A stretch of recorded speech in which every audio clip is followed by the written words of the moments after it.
juste avant d'y être allée, je pensais voir Auschwitz comme un endroit un peu grand, mais pas comme on l'avait vu.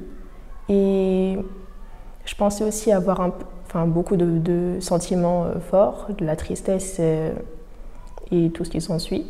Et une fois sur place, on a vraiment vu la grandeur d'Auschwitz. Et vraiment, c'était super émotif. Enfin, c'était dur à regarder. Il faisait super froid et on était vraiment dans leurs conditions. Et on a vu toutes les pièces à peu près. Et c'était vraiment très impressionnant.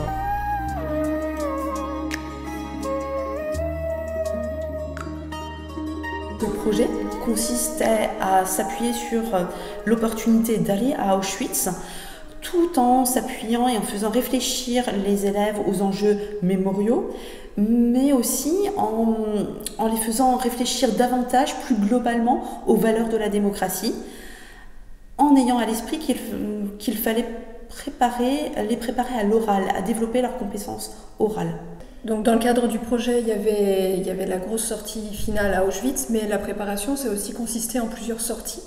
Et chaque sortie était à chaque fois préparée et accompagnée de questions avec des QR codes à flasher pour les élèves pour pouvoir enregistrer tout de suite dans la foulée de leur visite ou de leur expérience et pouvoir à la fois garder une trace de ce qu'ils avaient vécu, garder une trace de leur réaction à chaud et avoir un carnet de bord audio, dépasser le handicap potentiel de l'écrit. Et en plus, pouvoir servir, on ne savait pas encore quand on a commencé, mais pouvoir servir éventuellement de pastille dans les podcasts, c'est-à-dire pouvoir mélanger le recul sur leurs impressions et aussi leurs impressions à chaud.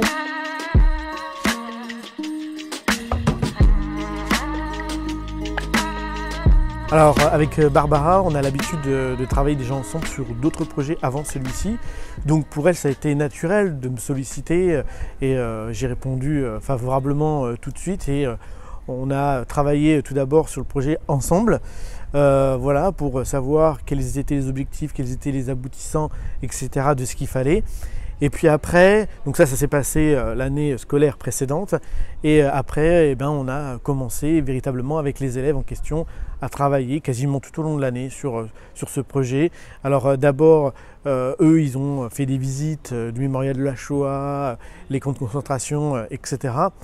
Et donc moi, je suis intervenu surtout après au niveau de la restitution de tout ça.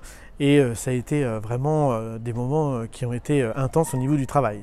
Il y avait aussi une progressivité dans ce qu'on leur demandait, puisqu'au départ, ils n'avaient que à savoir ce qu'eux avaient ressenti, à relever oralement ce qui s'était passé. Puis, ils ont eu, lors des podcasts, à analyser ce qu'ils avaient finalement vécu quelques mois plus tôt. Et enfin, à Strasbourg, ils devaient présenter l'ensemble du projet. Donc, il y a eu vraiment une gradation, une progression dans leur expression orale. Au début de l'année, notre prof, elle nous a parlé de son projet et après, ça nous a très intéressés. Du coup, chaque jeudi soir, elle nous organisait des séances de 2 heures environ où on faisait des podcasts et où on faisait des QR codes. Et on avait chacun des parties à travailler et ensemble, après, on les réunissait et après, on voyait ce que ça donnait. Alors ce projet-là, en fait, la complexité de ce projet-là était de savoir comment restituer tout ce que les élèves avaient vu. La visite des camps de concentration, le mémorial de la Shoah et d'autres visites qu'ils ont fait, mais de restituer pas uniquement qu'un simple résumé comme on pourrait voir dans des livres, mais de restituer leurs sentiments. Qu'est-ce qu'ils en ont pensé? Qu'est-ce que ça leur a procuré de voir telle ou telle chose? Quel sentiment ça leur a fait à des moments bien précis? Par exemple, quand ils ont vu les chambres à gaz, quel sentiment est venu à ce moment-là?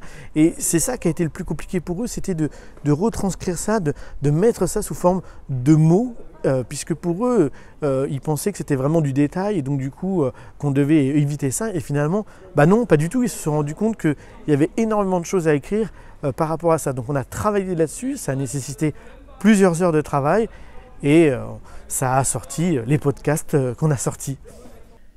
Et là, j'ai senti, on a senti, je pense, des élèves qui étaient valorisés, dans le sens où, comme disait ma collègue, les terminales technologiques ne sont pas forcément les premiers ciblés par ce type de projet.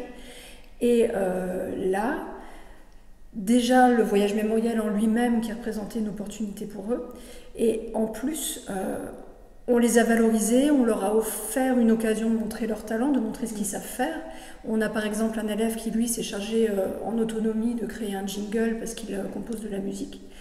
Et par ailleurs, la forme du podcast audio en partenariat avec Meuse FM, ça a donné vraiment une grande portée de diffusion à leur travail. C'est-à-dire que sur le site de Meuse FM, ils ont vraiment pris la parole dans un espace public et pas seulement dans un établissement où les copains ou les parents vont écouter. Mais là, c'était vraiment élargi, la famille. On a entendu parler de discussions à table avec les grands-parents, avec des cousins chez eux. Mais ça a aussi été diffusé à plus large échelle auprès des auditeurs de Meuse FM. J'étais vraiment pas très à l'aise à l'oral et je pense que ce projet-là, ça m'a permis de pouvoir mieux m'exprimer à l'oral et franchement, ça m'aide beaucoup. Alors concernant le projet, moi je l'ai vécu comme un peu un challenge parce que c'était un concours finalement et l'objectif c'était bien d'avoir les meilleurs podcasts possibles avec donc les élèves qui ont bien travaillé.